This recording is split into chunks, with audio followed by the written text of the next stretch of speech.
Ya, Assalamualaikum warahmatullahi wabarakatuh. Perkenalkan, nama saya Adi Ramanda Wahyu Raharto dengan NPM 2017 4350226. Hari ini saya akan mendemonstrasikan aplikasi yang telah saya buat sebagaimana persyaratan untuk tugas akhir saya. Kita langsung ke aplikasinya saja. Oke, ini adalah tampilan awal saat aplikasi dijalankan. Ini ada tampilan login di mana pengguna akan memasukkan username dan password jika ingin masuk ke dalam tampilan utama dari aplikasi ini. Nah, di login ini ada fitur untuk mengubah password dengan mengklik yang lupa password. Silakan lupa password di sini. Kita klik. Nah, di sini kan kita berganti halaman. Di halaman sini ada halaman khusus untuk mengganti password atau kata sandi. Yang perlu dilakukan pengguna hanya cukup memasukkan username, nama pengguna, dan password barunya. Kita masukkan username-nya. Username-nya yang saya gunakan di sini adalah Indonesia_maju. Nama penggunanya adalah saya sendiri, Adi Ramanda. Oke. Lalu kita tinggal masukkan saja password yang baru. Misalnya 3333. Di sini kita cukup klik show password untuk melihat kepastian data yang kita masukkan. Kalau sudah, kita klik simpan, maka password berhasil terganti dan akan kembali ke halaman login. Oke, kita coba login Indonesia_maju. Password yang tadi kita ganti adalah 3333. Kalau sudah, kita tinggal login atau tekan enter juga bisa. Selamat datang dari nama penggunanya. Oke, selanjutnya kita ke tampilan utama dari aplikasi ini. Ini saya menyebutnya dashboard utama. Di sini ada informasi dari data-data surat yang sudah dibuat, data surat purchase order, jalan, dan invoice. Dan semuanya, jika kalau kita klik ini button masing-masing, maka dia akan menampilkan hasil high report-nya. Kita coba dulu. Untuk purchase order, maka dia akan menampilkan ya seperti ini kurang lebih. Untuk surat jalan juga sama. Untuk invoice juga sama, akan muncul. Oke, langsung kita ke halaman selanjutnya, purchase order. Di sini adalah tampilan dashboard purchase order ketika mengklik purchase order yang ada di sini ya. Nah, di sini adalah kumpulan semua data-data purchase order yang sudah dibuat. Jika misalnya kita klik salah satu di sini, maka fieldnya ini akan mengisikan nomor PO yang ada. Kalau misalnya kita mau mencetaknya, kita tinggal klik cetak. Cetak di sini akan mencetak sesuai dengan nomor PO yang ada di field ini. Nah, ini adalah data-data yang isinya. Nomor PO-nya sesuai dengan yang ini ya. Nah, kita tadi masuk di nomor field tadi. Oke, untuk selanjutnya kita ke halaman buat baru, klik baru. Di sini adalah halaman untuk mengisi data-data yang diperlukan.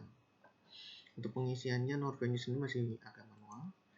Ini kita sudah mengisi PO 10, berarti kita membuat PO 11. Di sini kita mengisikan semua data-data yang sekiranya dibutuhkan, nama vendor.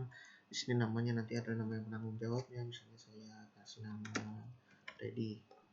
Dan alamat dan telepon ini adalah sudah bawaan dari data vendor yang ini ya. Tanggal diperlukan tanggal berlakunya surat purchase order dari awal hingga akhir.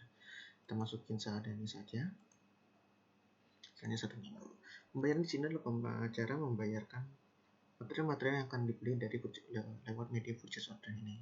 Pembayaran biasanya berdasarkan hasil kesepakatan antara pihak pembeli dengan pihak PT Mitra Abadi Karya Utama ini. Di sini saya masukin saja misalnya 1 minggu setelah invoice keluar. Tujuan di sini adalah kemana loh yang material akan dikirimkan. Biasanya nama perusahaannya yang dimasukkan. Kita masukin saja di next. Oke, untuk plan ini ada proyek. Untuk tujuan material yang digunakan ini untuk apa? Kita misalnya asal saja. Misalnya Wordau. Lokasinya ya misalnya di Bogor lah ya. Media pengiriman ini ada 2 jenis, ada truk dan tongkang. Kita misalkan saja truk. Jenis pengiriman juga bisa pilihan, bisa standar, bisa prioritas. Kita misalnya saja standar. Oke, bagian yang ini kita menginputkan material yang akan dibeli sesuai dengan permintaan dari pembeli tentu saja. Di sini ada 5 jenis. Ada abu batu screening speed 1020, speed 25 sama speed 1025 khusus. Ini kita misalkan saja masukin abu batu. Jumlahnya berdasarkan permintaan. Misalnya mereka membeli 120 meter kubik. Untuk harga ini adalah harga satuan dan juga harga yang telah disepakati antara pihak pembeli dengan PT Mitra Budi Karya Utama ini. Misalnya saja harga yang disepakati adalah 120.000. Nah, jika sudah, kita tekan enter, maka keluar totalnya. Jika sudah, kita klik tambah,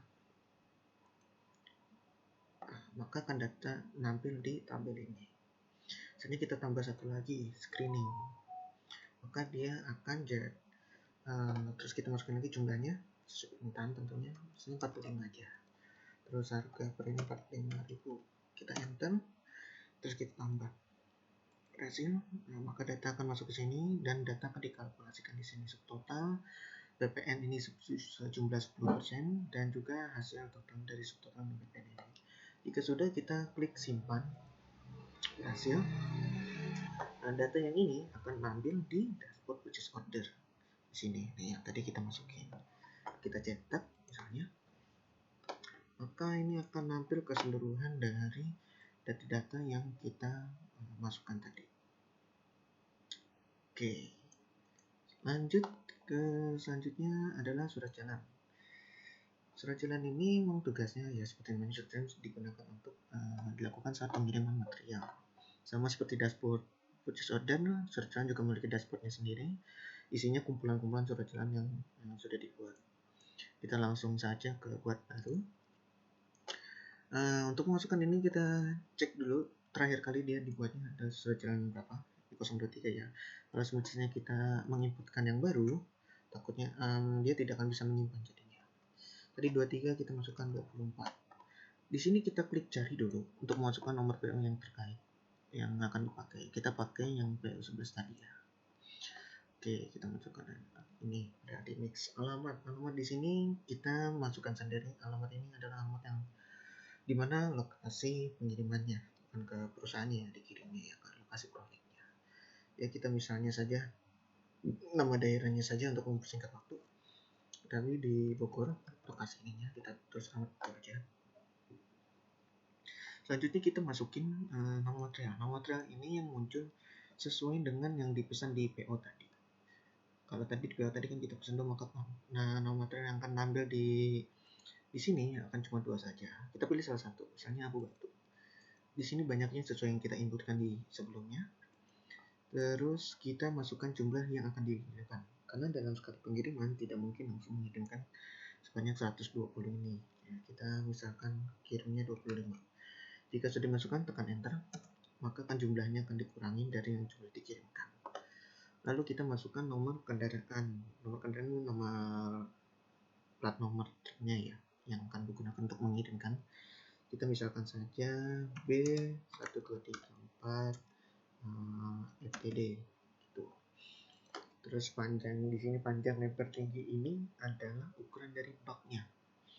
Kita misalnya masukkan 600 ya. Terus lebar 300, tinggi 200. Untuk tanggal di sini ada tanggal pengiriman dilakukannya. Sekarang tanggal 23, jadi kita misalnya masukkan saja tanggal sekarang. Kalau sudah semua, kita tinggal klik simpan. Nah, dia akan muncul notif seperti ini, jumlah material yang tersisa. Dan akan muncul notif berhasil. Nah, seperti sebelumnya, jika ingin mencetak cukup pilih salah satu. Ini yang tadi kita masukkannya.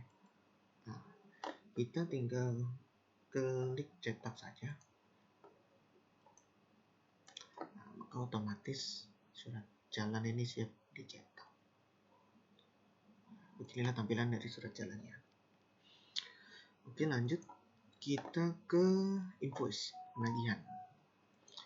Oke, invoice di sini juga pasti klik akan sama seperti surat jalan dan purchase order, memiliki dashboardnya sendiri dan juga isinya tentunya adalah kumpulan dari surat-surat invoice yang sudah dibuat.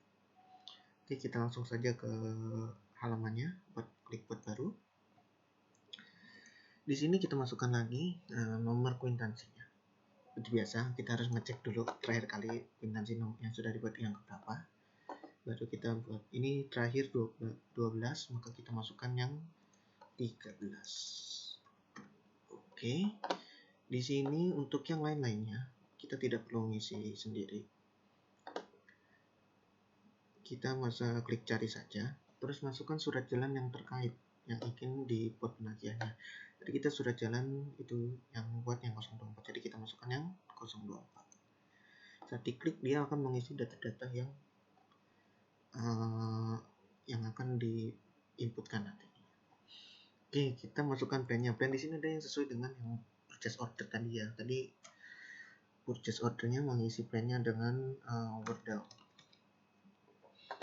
Nah, jika sudah, kita masukkan materialnya. Materialnya yang seperti apa? Sesuai dengan surat jalannya. Material yang dikirimkan adalah abu batu, maka kita masukinnya abu batu. Periodenya adalah ini periode penagihannya sesuai dengan tanggalnya. Kita masukkan tanggal saja sekarang. Jika sudah, kita klik masukkan dan akan berhasil. Maka data akan masuk di tabel. Jika sudah, klik simpan dan akan muncul notifikasi berhasil. Oke, sama seperti sebelumnya, jika ingin cetak, klik salah satu sampai dia muncul di sini fieldnya, nomornya, lalu klik cetak. Oke, seperti ini tampilan dari invoice-nya. Oke, jadi terus untuk selanjutnya ada juga yang menu olah data, di mana kita bisa mengatur data vendor, data material, dan juga data user. Pada data vendor ini kita cukup masukkan saja ID-nya, ID yang barunya, terus nama vendor yang ingin bekerja sama dengan perusahaan PT Mitra Badikarya Utama, terus alamat dari perusahaannya, dan nomor telepon yang bisa dihubungi pihak vendor ini. Oke, misalnya kita masukin saja ya 06. Misalnya nama perusahaannya ya PT CV Adi Merdeka. Alamatnya misalnya alamat saya di Citayam,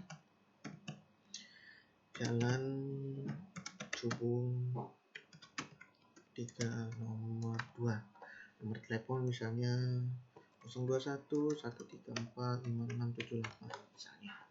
Kalau misalnya sudah yakin, simpan. Oke, berhasil. Akan nampil di situ. Untuk material juga sama. Material ini material yang biasanya akan dijualkan kepada pihak pembeli.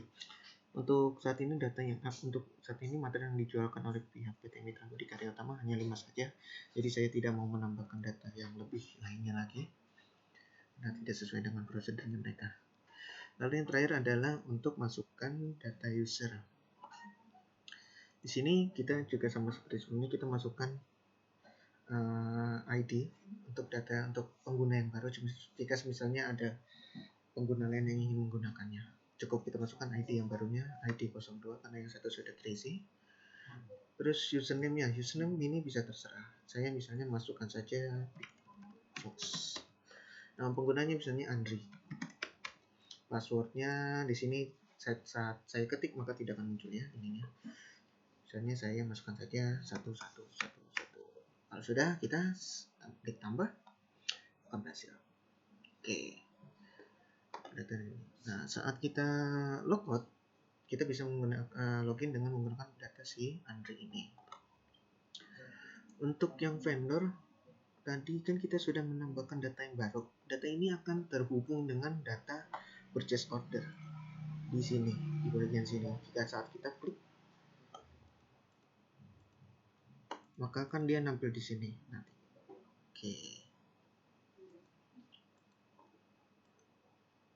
Oke, hanya itu saja. Kurang lebihnya mohon maaf jika ada kesalahan atau tidak kesesuaian dengan ucapan dan jalannya aplikasi ini. Wassalamualaikum warahmatullahi wabarakatuh.